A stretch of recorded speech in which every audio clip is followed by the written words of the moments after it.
আসসালামু আলাইকুম ৰাহমাতুল্লাহি ওয়া বাৰাকাতুহু। আপোনালোকৰ ওপৰত আল্লাহৰ ৰহমত বৰকত আৰু শান্তি বৰ্ষিত হওক। আউযু বিল্লাহি মিনাশ শাইতানিৰ ৰাজিম। বিসমিল্লাহিৰ ৰাহমানিৰ ৰাহিম। খেদা খোৱা শয়তানৰ কুচলনিৰ পৰা আল্লাহ তুমি আমাক ৰক্ষা কৰা। পৰম কৰুণাময় পৰম দয়ালু আল্লাহ তাআলাৰ নামত আৰম্ভ কৰোঁ। আজি সূৰা আল কামাৰ অৰ্থ চন্দ্ৰ। সূৰাটোৰ ৪৬ নম্বৰ আয়াতৰ পৰা ৫০ নম্বৰ আয়াতলৈকে ৪৬ নম্বৰ আয়াতৰ পৰা ৫০ নম্বৰ আয়াতলৈকে পঢ়ি শুনাব খুজিছোঁ। আশা কৰোঁ আপোনালোকে শুনি অশেষ সৱাব অৰ্জন কৰিব পাৰিব।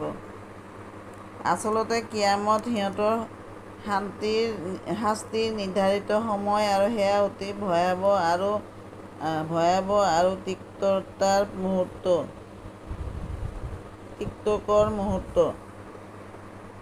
নিশ্চয় পাপী অপৰাধীবিলাক ভুল ধাৰণাত পতিত হৈছে আৰু সিহঁতৰ বিবেক বুদ্ধি লোপ পাইছে। যিদিনা সিহঁতক উবুৰি খুৱাই চোঁচৰাই টানি নি জাহান্নামত নিক্ষেপ কৰা হ'ব, সেইদিনা সিহঁতক কোৱা হ'ব, এতিয়া জাহান্নামৰ স্পৰ্শৰ সোৱাদ ল'। মই প্ৰত্যেক বস্তুকে পৰিমিতভাৱে একোটিকৈ ভাগ্য দি সৃষ্টি কৰিছোঁ। মোৰ সিদ্ধান্তই চূড়ান্ত সিদ্ধান্ত, আৰু সেয়া চকুৰ পলকতে কাৰ্যকৰী কৰা হয়। সমাপ্ত।